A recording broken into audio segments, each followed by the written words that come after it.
一个 video 啊，超过10个 million 的 view 哦。最近我很喜欢看 lawyer 跟 Grab driver 的聊天啊，这个人是谁呢？他就是 Alice 啊。OK， 我们在他的 IG ID 里面啊，我们看到他的名字叫做 Alice Kiwi Key。OK， 在我们名字系统里面测出来的答案呢，就是福禄寿喜财里面的福气啊。他有没有做对他功课呢？是有的哦。为什么我这样子讲呢？是因为他本身就是一位律师，律师就是服务大众的，有福气在里面。他的 IG 的 name 叫做 Alice Key， 得出来的答案呢就是寿。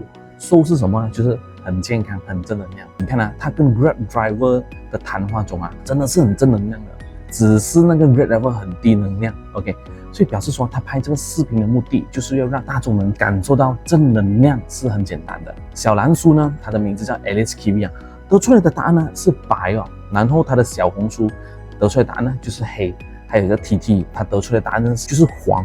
这3个都没有在福禄寿喜财里面，你可以看得出他的 follower 比较少。然后 IG 呢是福禄寿喜财以内，他的 follower 真的是比较多，而且还有一个 video 啊，超过10个 million 的 view 哦，真的是很厉害啊！名字它就是一个工具啊，如果可以的话，我们就把名字换成福禄寿喜财以内。为什么呢？这样子的话，你的人生就会比较顺利、跟简单和成功。不过还是要把你的功课做好啊！大家好，我是嘉豪，带领你们探讨更多的企业名字。